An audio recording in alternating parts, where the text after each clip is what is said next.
నువ్వు ఇలా ఎందుకు పెట్టావంటే ఖచ్చితంగా అదే వచ్చింది రిపోర్ట్ చూసుకో అని అన్నాడు. రెడ్ టీవీ ఇంటర్వ్యూలో లైవ్ ఆయన మాట్లాడాడు, సిసిటీవీ ఇంటర్వ్యూలో మాట్లాడాడు. వీళ్ళకి ఎలా తెలుసు అంటున్నాను నేను.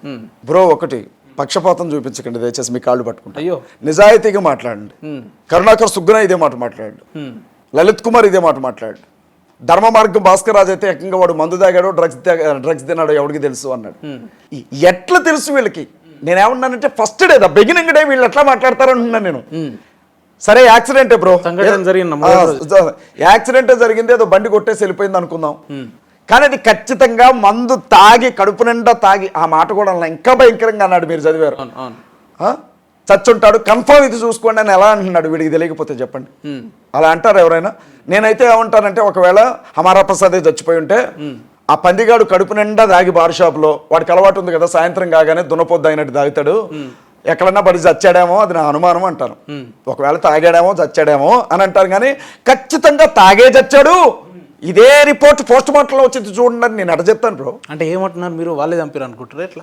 నాకు అనుమానం ఉంది బ్రో, మళ్ళీ వాళ్ళే చంపారండి. నేను ఐజీ గారినా లేకపోతే ఎస్పీనా, నా అంతటి నేను కేసు ఫైల్ చేస్తున్నాను కదా, నాకే అంత అధికారం ఉంటే అమరా ప్రసాద్ని ఇప్పటికల్లా ఈడ్చుకొచ్చి గొడ్డలు ఓడదీసి స్టేషన్ లోపల కూర్చోబెట్టి చెక్కలెక్కిద్దును నేను. బూతులు మాట్లాడకండి, బూతులే ఉంది ఈ రకంగా బూతులే ఉంది, బూతులే ఉంది అంటున్నా. బూతులు మాట్లాడుతున్న పాస్టర్ లెక్క అమరా ప్రసాద్ మీకు పురాణం చెప్పాడా? కావ్యం ఏమన్నా రాశాడా ఏంటి అమరా ప్రసాద్? అందులో కావ్యం ఏమన్నా రాశాడా? భగవద్గీత రాశాడా? అందులో ఏమంటున్నాడు అమరప్రసాద్? ఏం మాట్లాడాడు? ఎప్పుడైనా అమరప్రసాద్ని అడిగారా, ఎరా పంది ఏం మాట్లాడుతున్నావు నువ్వు అని ఎప్పుడైనా అడిగారా? వాడు మాట్లాడింది మీకు ఎందుకన్నా అంత అమృతంలాగా కనపడుతుంది చెవులకి? నేను మాట్లాడితే కోపం వచ్చేస్తుంది ఎందుకు మీకు? ఎందుకు మీకు అంత అవసరం ఎందుకు వస్తుంది మరి వారి పేరు చెప్పగానే? అమర అన్న ఒక విషయం చెప్పనా, ఆ కామెంట్ పెట్టిన తర్వాత మళ్ళీ నా కోసం ఒక కామెంట్ పెట్టాడు, అది కూడా మీకు ఇస్తాను, ఇప్పుడు మీరు చదవాలి. మీరంతా నాతోనే చదివిస్తున్నారు కదా. ఎందుకంటే మరి అజయ్ బాబు అబద్ధం చెప్తే ఫేస్బుక్ లో అనంటే పాపం ఏదో ఇబ్బంది అయిపోయింది. ఫేస్బుక్ లో అమరా ప్రసాద్ కాదు, అమరా ప్రసాద్ కోసం ప్రత్యేకంగా నాకు తెలుగు పెద్దగా రాదు, తెలుగు వచ్చిన వాళ్ళతోనే చదివిద్దామే. ఎట్లంటే ఎట్లా చెప్పు. ఇంకో అమరా ప్రసాద్ని కొంచెం వెనకేసుకొని వచ్చిండ్రు, మంచిది మీ అభిమానం, మీరు హిందువు కాబట్టి. ఇప్పుడు నేను దయచేసి వెనకేసుకొచ్చి అనొద్దు, మేమంతా నిష్పక్షపాతంగా ప్రజల వైపు నిలబడతామండి. మీరందరూ నిష్పక్షపాతంగా నిలబెట్టోళ్ళే అన్న, మధ్యలో నేనే అటు ఇటు కాకుండా నిలబెట్టోండి. ఇదిగో హమారా ప్రసాద్, గౌరవనీయులైన హమారా ప్రసాద్ గారు పెట్టినటువంటి ఇది ఒకసారి చదవండి, చదవండి దయచేసి. హమారా ప్రసాద్ పెట్టింది 17 hours బ్యాక్ అని ఉంది, చదవండి, పెద్దగా చదవండి దయచేసి. ఏం పర్వాలేదు, బూతులైనా పర్లేదు, నేను పడతాను, నాకు అలవాటే. అరే పిచ్చి కుక్క అజయ్గా, నీకు త్వరలోనే కత్తి మహేష్ ప్రవీణ్ పగడాలకు పట్టిన దుస్థితి వస్తుందిరా. ఖురాన్ మీద, అల్లా మీద, ముస్లిం మహిళల మీద నోటికొచ్చినట్టు మాట్లాడిన ప్రవీణ్ పగడాలను బహిరంగంగా చంపేస్తామని బెదిరించిన ముస్లింలకు పవిత్రమైన రంజాన్ పండుగ ఉన్నందువల్ల వాళ్ళు ప్రవీణ్ పగడాలను చంపే అవకాశం లేదట. కానీ హిందువులు మాత్రం మతోన్మాదులట, చంపే అవకాశం ఎక్కువ ఉందట. అరే గజ్జి కుక్క, అన్నం తింటున్నావా పెండ తింటున్నావా రా బేవస్ నా కొడక. చదవండి, ఇబ్బంది ఏం లేదు. మీకు ఏమైనా ఉంటే చదవండి ప్లీజ్. ఆయన పెట్టిండి ఎవరు పెట్టి ప్రొఫెషనల్ యాంకర్, ఎందుకంటే చివరి వరకు చదవండి, ఎందుకంటే అతను ఏమన్నాడు మీకు తెలియదు. వాడు గుద్దవలగా దాగి బండి కంట్రోల్ చేసుకోలేక స్లిప్ అయి చనిపోయాడా, యాక్సిడెంట్ అయి చనిపోయాడా, లేక ఎవరైనా మర్డర్ చేశారనేది తేల్చాల్సింది పోలీస్ డిపార్ట్మెంట్ రా గజ్జి కుక్క. మరి చచ్చిపోయిండని సరే చదవండి. అలా కాకుండా చెక్క మీద వేలాడిన శవం వచ్చి నీకేమైనా చెప్పిందారా? ఇలా అడ్డదిడ్డంగా నోటికి వచ్చినట్టు మాట్లాడే కత్తి మహేష్ గాడు, ఈ ప్రవీణ్ పగడాల గాడు గాల్లో కలిసిపోయారు. ఈ ఇద్దరిలాగే నువ్వు కూడా త్వరలో వీళ్ళిద్దరి దగ్గర చేరుకుంటావని అనిపిస్తుందిరా నాకు అని పెట్టిండు. సంతోషం, మీరు ఇప్పుడు సంతోషపడ్డరా నాతో చదివించారు మీరు? ఎందుకంటే అవి లేదంటున్నారు కదా. మీకు ఇక్కడ ఒక విషయం చెప్తాను, అజయ్ బాబుకి నెట్ నాలెడ్జ్ అసలు లేదు. నాకు తెలిసిందల్లా ఒకటే, నా ఫోన్లో వీడియో తీసుకోవడం, ఆ కైన్ మాస్టర్లోకి వెళ్ళి వీడియో ఒకటి చేసుకోవడం, అది అందులో ఎడిటింగ్ కూడా ఉండదు. మళ్ళీ అందులో నాకు ఎడిటింగ్ ఉంటే కట్ చేయటం ఎట్లాగో తెలియదు నాకు. యాజ్ ఇట్ ఈస్కి ఏం మాట్లాడానో ఆ ముందు వెనక కొంచెం తెలిసింది, అది ఒకటి కట్ చేయటం ఒకటి తెలుసు. పేరు పెట్టేసుకొని వీడియో అప్లోడ్ చేస్తాను, ఎందుకంటే ఎక్కువ తెలియదు నాకు. నా అదృష్టం ఏంటంటే ఇవి యూట్యూబ్ కమ్యూనిటీలో షేర్ చేశాను కాబట్టి ఉన్నాయి, లేకపోతే ఇప్పుడు మీకు చూపించకపోతే మీరు అబద్ధమే అందరూ.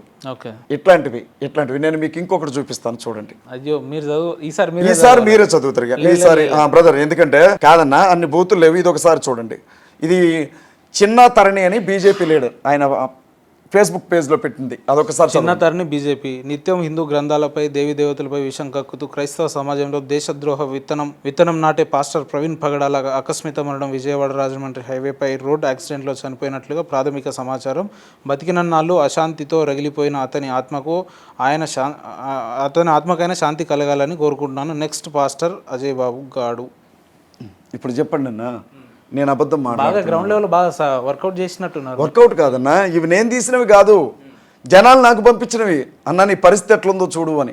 నిన్న ఒక విలేజ్లో, ఒక మారుమూల గ్రామంలో ఒక ఆడబిడ్డతో మాట్లాడుతుంటే ప్రవీణ్ అన్నను చంపింది చూసుకుంటే ఇది మాకు చివరి ఇంటర్వ్యూ కావాలి మరి అన్న. ఈ లెక్కన మీకు వచ్చిన మెసేజ్లు చూసుకుంటే మీరు నాకు ఇచ్చే లాస్ట్ ఇంటర్వ్యూ అనుకుంటా. కనీసం నేను చనిపోయిన తర్వాత అయినా మీకు ప్రశాంతంగా రీజనబుల్గా మాట్లాడాలనిపిస్తే సంతోషమే. అందుకన్నా నా చావు ఉపయోగపడుతుంది. అంత పెద్ద మాట్లాడాల్సిన లేదు. ఎందుకు అంత థ్రెటనింగ్ లో ఉన్నారు మీరు? అంత ఎందుకు టార్గెట్ అయ్యారు అని తెలియదా? మీ ఛానల్లో నేను కూర్చున్నప్పుడు 30 లక్షల మంది చూశారు. నేనేం మాట్లాడానో విన్న వాళ్ళలో సత్యం అర్థమైన వాళ్ళు స్నేహితులయ్యారు, తప్పు మాట్లాడండి అనుకున్న వాళ్ళు శత్రువులు అయ్యారు. ఇట్లా 100 ఇంటర్వ్యూలు ఏంటంటే మన ఇద్దరి మీద కేసులు పెట్టి, మీ మీద నా మీద కూడా కేసు అన్నారు. మళ్ళీ బ్లాంకులు ఇచ్చారు ఏదో క్వశ్చన్ పేపర్కి ఇచ్చినట్లుగా. అన్న విషయం ఇది. అన్న విషయం నేను ఎప్పటికీ కూడా ఒకటే చెప్తా ఉన్నా, రాజేష్ మహాసేన లాంటి వాళ్ళు, హమారా ప్రసాద్ లాంటి వాళ్ళు నా పతనాన్ని ఎంత కోరుకున్నా. ఇందాక ఇంటర్వ్యూలో మీరు మాట అన్నారు, ప్రవీణ్ పగడాలన్న నాకు గతంలోనే చెప్పిండు మనం క్రైస్తవ సమాజం ఏకం కావాలి, నాకు ప్రాణాపాయ స్థితి ఉందని చెప్పినా నమ్మలేదు నా సమాజం అని చెప్పిండు. తెలియక ఒక మంచి వ్యక్తిని, మహోన్నతమైన వ్యక్తిని మనం పోగొట్టుకున్నాం. తెలిసి మీలాంటి వ్యక్తిని పోగొట్టుకోవడానికి మీ సమాజం సిద్ధంగా ఉందా? లేదంటే ఇప్పటికి కూడా? నేను ఇప్పుడు ఓపెన్గా చెప్తున్నాను, ప్రవీణ్ పగడాల అన్న చనిపోయారు కదా, అజయ్ బాబును కూడా చంపండి, ఆ తర్వాత దేశంలో ఏం జరుగుతుందో చూడండి. నేను ఇంకేం మాట్లాడాలి విషయం గురించి. నన్ను కూడా చంపమనండి, ఆ తర్వాత దేశంలో ఏం జరుగుతుందో చూడమని. అంటే మిమ్మల్ని చంపలేరు అని చెప్పి. మనిషి ప్రాణం ఖచ్చితంగా దేవుని చేతుల్లో ఉంటుందన్న. నేను మిమ్మల్ని చంపాలనుకుంటే అంత తేలిక కాదు, మీరు నన్ను చంపాలనుకున్నంత తేలిక కాదు. ఆ ప్రాణం తీయాలని పోసినవాడు అనుకోవాలి, అప్పుడు మాత్రమే మనిషికి అవకాశం దొరుకుతుంది. ఇప్పుడు చాలా మంది అనుకుంటున్నారు, ఆశపడుతున్నారు అజయ్ బాబుని చంపాలి అని. నేనేం తప్పు చేయలేదు. ఆశపడుతున్నారు, ఎవరింట్లో దొంగతనం ఆశపడుతున్నారు, చాలా మంది ఆశపడుతున్నారు. నేను ఎవరింట్లో దొంగతనం చేయాలి. ఎవరు మాట్లాడే ఒక గొంతు ఉండదు కదన్న. ఎందుకు లేదు? క్రైస్తవంలో చాలా మంది మాట్లాడే వ్యక్తులు. మాట్లాడే ఒక గొంతు ఉండదన్న, మాట్లాడే ఒకే ఒక్క గొంతు ఉండదుగా అనలేదు నేను. మాట్లాడుతున్న వారిలో ఒక గొంతు అయితే ఉండదుగా. అట్లా ఎంతమందిని చంపేస్తారు మరి? ఎంతమందిని అంటే వాళ్ళ ఇష్టం. అధికారం వాళ్ళ చేతుల్లో ఉంది, పోలీస్ వ్యవస్థ వాళ్ళ చేతుల్లో ఉంది, డబ్బు వాళ్ళ చేతుల్లో ఉంది, వ్యవస్థను మేనేజ్ చేయగలిగిన శక్తి ఉంది. ఇప్పుడు ప్రవీణ్ పగడాల గారి మృతి గురించి మాట్లాడిన చాలా మంది వాళ్ళు మాట్లాడలే. ఎందుకు? ఇక నేను మాట్లాడనని వీడియోలు పెట్టారు. ఎందుకు? పోలీసులు నోటీసులు పంపిస్తున్నారు, స్టేషన్కి రావాలని చెప్తున్నారు. ఏమో తీసుకెళ్లి తంతారేమో, చెక్కలెక్కిస్తారేమో, కేసులు పెడతారేమో. రానండి, ఖచ్చితంగా పంపిస్తారు. ఎందుకంటే ఆంధ్ర రాష్ట్ర ముఖ్యమంత్రి మహాకూటమి రాజేష్ గారు చెప్పారు కదా. ఎవరు ఆయన? ఆంధ్ర రాష్ట్ర ముఖ్యమంత్రి మహాసేన రాజేష్ ముఖ్యమంత్రి ఆయన. ఆంధ్ర రాష్ట్ర డీజీపీ మహాసేన రాజేష్ గారు, ఆంధ్ర రాష్ట్ర డీజీపీ మహాసేన రాజేష్ గారు ఖచ్చితంగా సిట్ అధికారులు. మీకు చిప్పు దొబ్బిందేమో అంట. నేను ఎందుకు ఇట్లా మాట్లాడుతున్నారు? మరి ముఖ్యమంత్రి మాట్లాడాల్సిన స్థాయిలో, ముఖ్యమంత్రి మాట్లాడాల్సిన స్థాయిలో, చంద్రబాబు నాయుడు మాట్లాడాల్సిన స్థాయిలో, చంద్రబాబు నాయుడు మాట్లాడాల్సిన స్థాయిలో, మరి చంద్రబాబు మాట్లాడాల్సిన మాటలు కూడా మహాసేన రాజేష్ మాట్లాడితే, డీజీపీ గారు స్పందించాల్సిన విషయం కూడా మహాసేన రాజేష్ మాట్లాడితే, పూర్తి గవర్నమెంట్ తరఫున అతను ఏకంగా నిలబడిపోయి ఎవరిని అరెస్ట్ చేయాలా, ఎవరిని వదిలేసేయాలా, ఎక్కడ కేసు క్లోజ్ చేయాలా, ఏ రోజు ఎవరిని పట్టుకురావాలా, ఆయన మాట్లాడిన దాంట్లో తప్పే ఉంది. ఇదే అజయ్ బాబు ఆయన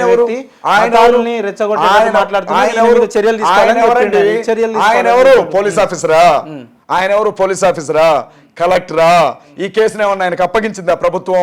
అధికారికంగా ఏమన్నా నిర్ణయం తీసుకున్నారా? ఆ నియోజకవర్గం ఎమ్మెల్యేనా? పౌరుడైతే పౌరుడు స్థాయిలో మాట్లాడాలా. పౌరుడు స్థాయి. నేను చెప్తాను వీళ్ళందరినీ అరెస్ట్ చేస్తారు, నేను చెప్తాను వీళ్ళందరికీ నోటీసులు ఇస్తారు, గుణపాఠం చెప్పించాల్సిందే. లేకపోతే గట్టిగా ఏందండి బెదిరిస్తున్నారా? చంద్రబాబు నాయుడు అనలేదని అంత కోపం వచ్చింది మీకు? చంద్రబాబు సీట్లో కూర్చున్నట్టు మాట్లాడుతున్నాడు కదా, అర్థం కావట్లేదు మీకు? డీజీపీ అంటే అంత కోపం వచ్చింది. గౌరవ్ డీజీపీ గారు మాట్లాడిన మాటలు కూడా మాట్లాడుతున్నాడు. ఈయన బిల్డప్ చూస్తే ఎలా ఉంది తెలుసా? ఈ రాష్ట్రానికి మొదలు నేనే చివర నేనే, నాకంటే గొప్పోడు ఎవడు లేడు, నేను చెప్పిందే పోలీసులు వినాలి అన్నట్లు పోలీసులను కూడా పిచ్చోళ్ళ చేస్తున్నాడు. పోలీసులను కూడా పిచ్చోళ్ళ చేస్తున్నాడు. మీలాంటి పాస్టర్లు జనాలను పిచ్చోళ్ళు చేస్తున్నారు. మీలాంటి పాస్టర్లు చేస్తున్నారు. మొదటి రోజు యాక్సిడెంట్ అని చెప్పి ప్రవీణ్ పగడాల అనే వ్యక్తి చచ్చిపోతే ఆ వ్యక్తి మీద మాట్లాడకుండా, ఇన్సిడెంట్ మీద మాట్లాడకుండా మీరు వ్యక్తిగత పరస్పర వివాదాలకు తావివ్వడం ఏంటి? ప్రవీణ్ పగడాల గారి గురించి మాత్రమే సంబంధం అండి, అజయ్ బాబు గారికి ఏం సంబంధం అండి? ఆ మాట మీరు రాజేష్ మహాసేనకి ఆ మాట అజయ్ బాబు గారికి ఏం సంబంధం? మీ మిత్రుడు రాజేష్ మహాసేన అడగాలి. మీరిద్దరు ఒకరి మీద ఒకరు కంప్లైంట్ ఆ మాట మీ మిత్రుడు రాజేష్ మహాసేన అడగాలి. మీరు ఆయన చనిపోయిండు, శాంతి చెప్పాల్సింది పోయి మీరు ఆయన అడ్డు పెట్టుకొని వ్యక్తిగత ఆయన ఎదగాలని చూస్తున్నాడు, మీరు ఎదగాలని చూస్తున్నారు. ఇదేనా మీ కమ్యూనిటీ ఇంటర్వ్యూ? కొన్ని లక్షల మంది చూస్తారు. అందులో నేను వాదనకి సంబంధం లేకుండా అడ్డదిడ్డంగా మాట్లాడినా తిడతారు, మీరు వాదనకి సంబంధం లేకుండా అడ్డదిడ్డంగా మాట్లాడినా మీకు కూడా హారతులు పడతారు. ఇదైతే మనం ఎక్స్పెక్టెడే కదా.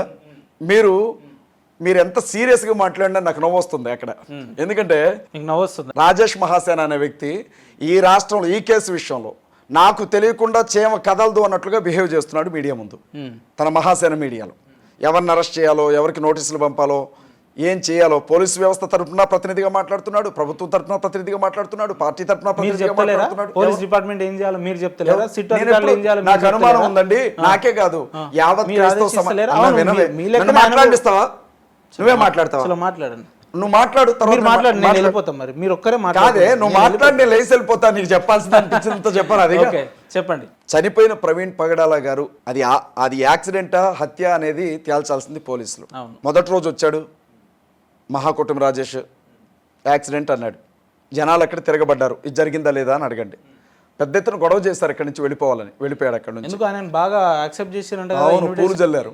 రాజమండ్రి హాస్పిటల్లో పూలు జల్లారు. మొక్కల మీద పూలు పడేసరికి తట్టుకోలేక వెళ్ళిపోయాడు.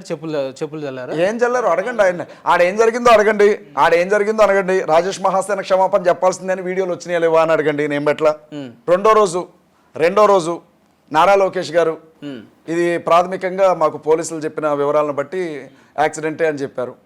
మూడో రోజు వచ్చాడు, అప్పటికే రాజేష్ మహాసేన మీద నిప్పులు గురుస్తున్నాయి క్రైస్తవ సమాజంలో. అసలు రాజేష్ దగ్గరికి రానిచ్చిందే క్రైస్తవులు అనుకున్నారు, దళితులు అనుకున్నారు అని చెప్పి. అట్లాంటిది క్రైస్తవులు తిరగబడేసరికి ఏం చేయాలో అర్థం కాల. ఊపిరాళ్ళ సార్కి గబగబా వచ్చాడు, పోలీసుల మీద అరిచేశాడు. మీరు కూడా చూసే ఉంటారు. సిఐని సస్పెండ్ చేయాల్సిందే అన్నాడు, ఎస్ఐని సస్పెండ్ చేయాల్సిందే అన్నాడు, పోలీసులు అలసత్వం అన్నాడు, హత్య అన్నాడు, గవర్నమెంట్ని కార్నర్ చేయాలనుకుంటున్నారా అని అన్నాడు, అదన్నాడు ఇదన్నాడు, మాట్లాడాడు. సిట్ దగ్గరికి వెళ్ళాడు, అందరు అనుమానాలు నాయే అని చెప్పి కంప్లైంట్లు ఇచ్చాను అని చెప్పాడు. బాగానే ఉంది. మీడియా ఛానల్స్కి వచ్చాడు, నాకు ఎన్నో అనుమానాలు ఉన్నాయి అని అన్నాడు. నిన్న సీసీ ఫుటేజ్లు బయటకు రాగానే 99% ఇది ప్రమాదం అని నేను అప్పుడే చెప్పేసా, ఇప్పుడు అదే చెప్తున్నా యాక్సిడెంట్ అంటున్నాడు. ఎవడు మాట మార్చింది? ఎవరికుంది మాట మార్చాల్సిన అవసరం? నేను మాట మార్చానా? ఇదిగోన్నా నేను ఉన్న విషయం చెప్తున్నా, అది యాక్సిడెంటల్ గానే ఆయన చనిపోయారు అని పోలీసులు పూర్తి ఆధారాలతో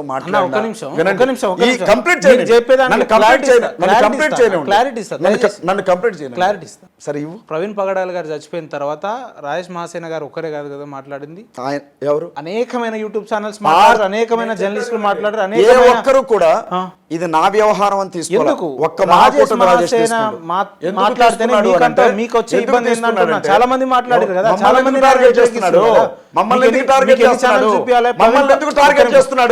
అజయ్ బాబు ఎందుకు టార్గెట్ చేస్తున్నాడు? ప్రవీణ్ గారిని వ్యతిరేకంగా చూపిస్తున్నా ఎన్ని ఛానల్ లిస్ట్ చెప్పారు మీకు? అజయ్ బాబు వ్యతిరేకంగా ఉన్న ఎన్ని ఛానల్ మీరు ఎందుకు తెలుగుదేశం పార్టీ అధికార ప్రతినిధిగా మాట్లాడా? క్రైస్తవ్యంలోనికి జొరబడి క్రైస్తవులను తప్పుదారి పట్టించే విధంగా మాట్లాడాడు. ఇప్పుడు మీరు కూడా మాస్టర్ లెక్క మాట్లాడుతున్నారా? సమన్వయకర్త కాంగ్రెస్ పార్టీ ప్రచార లైవ్ లో చెప్తున్నా వినండి. లైవ్ లోనే చెప్పండి. క్రైస్తవులు, ముస్లింలు, దళితుల క్షేమ కాంగ్రెస్ పార్టీనా అంటే కాంగ్రెస్ పార్టీ రాలిపోయే నా ఎంటకితో సమానం. మరి మీరు నా ప్రజల క్షేమం కోసం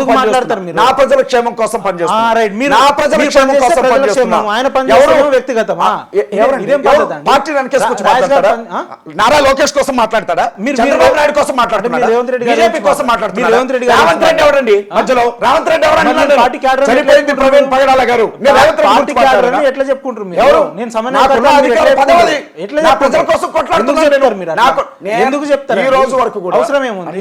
టాపిక్ డైవర్ట్ లే కరెక్టే దయచేసి వినండి. అంటే మీరు మాట్లాడితే మంచిది, ఆయన మాట్లాడితే వ్యక్తిగతమా? మీరు చేసే సంసారం ఆయన చెప్తే వ్యభిచారమా? ప్రవీణ్ పగడాల గారి విషయంలో ఆయన కుటుంబానికి న్యాయం జరగాలని నేను కొట్లాడుతున్నాను. అవును, ఆయనే మాట్లాడు ఈ ఒక తాగుబోతు మరణం దుర్మరణం అన్నట్లు ప్రజల ముందుకు తీసుకురావాలని ఆయన ప్రయత్నం చేస్తాం. తప్పేముందండి? ఆయన మాట్లాడే మొత్తం దాంట్లో తప్పేముంది? క్రైస్తవులు మొత్తాన్ని తాగుబోతులుగా చిత్రీకరించే ప్రయత్నం జరుగుతోంది ఇక్కడ. విజువల్స్ ని బట్టి మాట్లాడుతున్నారు. ఎవరండి? వస్తున్న విజువల్స్ ఎవరు పోలీస్ తీసినారు? చెప్పారా? ఎవరు తీసినారు? పోలీస్ చెప్పారా? ప్రెస్ ఎట్లా బయటికి ఎట్లా ప్రెస్ మీట్ పెట్టి పోలీస్ వచ్చినాయి? బయటికి మీరు ఎట్లా చెప్పాలి. వచ్చినాయి? బయటికి ఎట్లా మీరు వచ్చినాయి? చెప్పాలండి. అది చెప్పండి. ఎలా వచ్చాయి బయటికి? ఎట్లా వచ్చినాయి? మీ మీడియా సంస్థలకు పోలీసులు ఇచ్చారా? డిపార్ట్మెంట్ దియండి ఎట్లా వస్తాయండి? మీరు చెప్పండి. పోలీసులు ఇచ్చారా మీకు? చెప్పండి. పోలీసులు ఇచ్చారా మీకు? ఇప్పుడు పోలీసులు ఏం చేయాలి? సాటిలైట్ మీడియాకి వచ్చినాయి, ఎక్కడి నుంచి వచ్చినాయి? ఎస్పీ గారు పెట్టాలి. వినండి బ్రదర్. అఫీషియల్ గా పోలీస్ డిపార్ట్మెంట్ వాళ్ళు ఇచ్చిందని చెప్పి అనేకమైన ఛానల్స్ లో నేను ఒక వస్తున్నాయి. విషయం ఎన్ని చెప్తున్నాను ఛానల్స్ వినండి. మీకు? Police department మీరెందుకండి?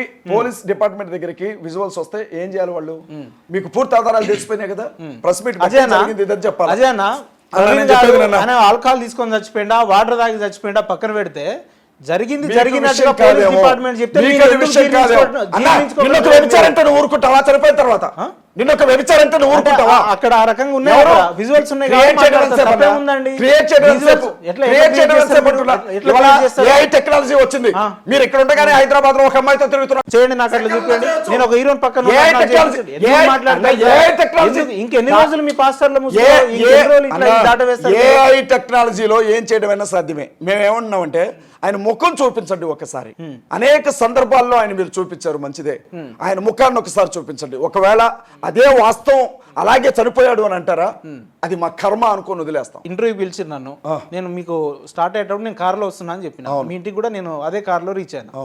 మధ్యలో వచ్చింది ఉపేంద్ర కాదా అని అంటే ఎట్లా చెప్తారు మీరు? ఎట్లా? ఇదేం పద్ధతి సార్? అదేందన్నా నాకు నేను నా starting తెలియక ending ఒకటే ఉన్నప్పుడు అది నేను కాదని మీరు ఎట్లా చెప్తారు? తెలుసు. నువ్వు ఇంటికి వస్తేనే కదా నాకు తెలుసు. నేను అదే కార్లో వచ్చినా కదా. నువ్వు ఏ కార్లో వస్తే నాకెందుకన్నా?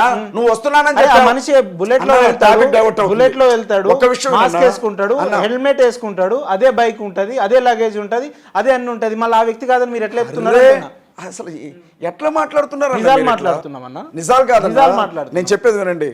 మీరు ప్రవీణ్ పగడాల గారిని ఒక త్రాగుబోతులాగా చిత్రీకరించే ప్రయత్నం ఆంధ్ర ప్రభుత్వం ఏం చేస్తుంది. జరిగిందో చూపిస్తుంది. ఎవరు? ఏం జరిగిందో చూపిస్తుంది. ఇప్పుడు తాగుబోతు వివరాలన్నీ అంటారు మీకు మీరు. తెలుసన్నా, వినన్నా. వివరాలన్నీ మీకు తెలుసు. మీరే ఎస్పీ గారు, ఐజీ గారు ప్రెస్ మీట్ పెట్టి చెప్పేసేయండి. చెప్పండి, మీరు చెప్పాలా? ఇంకా రావాల్సిన రాజేష్ ఆధారాలు మహాసేన ఎవరు ఉన్నాయండి. చెప్పడానికి? అవును, మహాకూటమి రాజేష్ ఆయన ఎవరు మాట్లాడితే చెప్పడానికి? మీకు వచ్చే ఇబ్బంది ఏంది? చాలా మంది యూట్యూబర్స్ మాట్లాడుతున్నారు, చాలా మంది జర్నలిస్టులు మాట్లాడుతున్నారు, ఎవరిని? మీడియా వాళ్ళు ప్రవీణ్ పగడాల గారు మాట్లాడుతున్నారు. తాగుబోతని మాట్లాడతాడు ఆయన. రాజ్ మాట్లాడితే మీకు వచ్చే పోలీసులు ఇబ్బంది చెప్పాలి ఆ విషయం. ఆ. ఏ రకంగా మీరు అధికారికంగా చెప్తారు ఆ విషయాన్ని? మీకు పోలీసులు ఆయనకు కదా వ్యక్తిగతంగా చెప్పాల్సింది. తగాదాలు ఉంది. నాకే వ్యక్తిగత- మీ పేరు అన్నా. చెప్తే ఆయన మీ ఇద్దరి అవునన్నా. మధ్యలో పచ్చగడ్డేస్తే బగ్గు అన్నా. అనేటట్టు మీరు ఇప్పుడు విషయం క్రియేట్ చేసుకొని ఏంటంటే, ఒక 10 మధ్యలో పాపం ప్రవీణ్ పగడాల గారిని మధ్యలో వేసుకొని మీరు ఇద్దరు మాట్లాడతారు అన్న, ఎందుకు? మా ఇద్దరికి మధ్య ఒక 10 ఎకరాల ఆస్తి గొడవలు ఉన్నాయి. మళ్ళీ ఏంది ఇవాళ 5 ఎందుకు ఎకరాలు కంప్లైంట్ ఇచ్చారు నాకు, మీరు? ఒక ఏంది ఇవాళ ఎందుకు కంప్లైంట్ ఇచ్చారు మీరు? ఏ రకంగా? నాకు థ్రెట్ ఉంది ఈ మనిషి ద్వారా అని చెప్పి ఆయన పేరు ఎందుకు రాశారు? బెదిరిస్తున్నారు. ఎవరు? రాజ్ రాజేష్ మహాసేన మహాసేన ఓపెన్ గా తన ఛానల్లో రాజేష్ మహాసేన మాట్లాడుతున్నాడు. మీకు డైరెక్ట్ ఫోన్ కాల్ చేసి ఎవరు? బెదిరించిండా? ఒక డైరెక్ట్ గా స్టేట్మెంట్ చెప్పాలా? ఇచ్చిండా? డైరెక్ట్ ఒక గా చెప్పాలా? స్టేట్మెంట్ ఇచ్చిండా? డైరెక్ట్ గా ఒక చెప్పాలా? మీడియా ప్లాట్ఫామ్ డైరెక్ట్ గా లో చెప్పాలా? ఎక్కడ మాట్లాడారు? మీడియాలో టార్గెట్ చేస్తే ఎట్లా సరిపోదా? చెప్తారు మీరు? మీడియాలో మరి ఆ టార్గెట్ లెక్కన చేస్తే చెప్తే సరిపోదా? మీరు ఇదే మీడియాలో లాస్ట్- ఏం మాట్లాడుతున్నాడు? ఆ లెక్కన- మహాకూటమి రాజేష్ మీడియాలో ఏం ఆ మాట్లాడుతున్నాడు? లెక్కన మీరు చూస్తే ఇదే నా ఇంటర్వ్యూలో మీరు ఏమన్నారు? ఏమన్నాను? హిందువుల్ని నరికేస్తా, జై శ్రీరామ్ అని ఎట్లా అంటే నేను అది అన్నానా? ఇదని అన్నారు. మీరు హిందువులను నరికేసిర్రా? నరికేస్తాను మీరు చూపించండి. నరికేసిర్రా? హిందువులను చెప్తే నరికేస్తా అన్న అవుతుందా? మాట మీరు చూపించండి. చెప్తే అవుతుందా మీ అంటున్నా. ఛానల్లో హిందువులను నరికేస్తా అని నేను అన్న మాట చూపించండి. ఎవడండి ఈ ఎప్పటికిప్పుడు ఆ. ఎప్పటికిప్పుడు హిందువులను నరికేస్తా అని నేను అనుంటే అవును. ఎప్పటికిప్పుడు మీ కాళ్ళు పట్టుకుంటాను. నేను హిందువులను లేదు నరికేస్తాను సార్, అన్నాను మీరు నేను. స్టేట్మెంట్ ఇచ్చినంత మాత్రాన ఏమన్నా? అవుతుందా అంటున్నా. నేను నువ్వు అన్నాను, మీరు మీరు ఎట్లా చెప్తారు మరి? రాజ్ మహాసేన గారు చెప్పిన అన్నా, దాన్ని పట్టుకొని ఎట్లా అన్నా, మాట్లాడతారు నేను మీరు? ఒక విషయం చెప్తున్నా. టాపిక్ దయచేసి డైవర్ట్ చేయకండి. తప్పు. వినే వాళ్ళకి తప్పు. 100 మంది కాదు, లక్షల మంది వింటున్నారు. Divert వాళ్ళకు కాదు. ఉపయోగపడే Genuine విషయాలు topic అండి ఇది. మాట్లాడండి. Genuine అన్నా, నేను topic విషయం అండి ఇది. చెప్తున్నాను. విషయం చెప్తున్నాను. ఇప్పుడు కులంకుల్లా చెప్పాలా అజయన?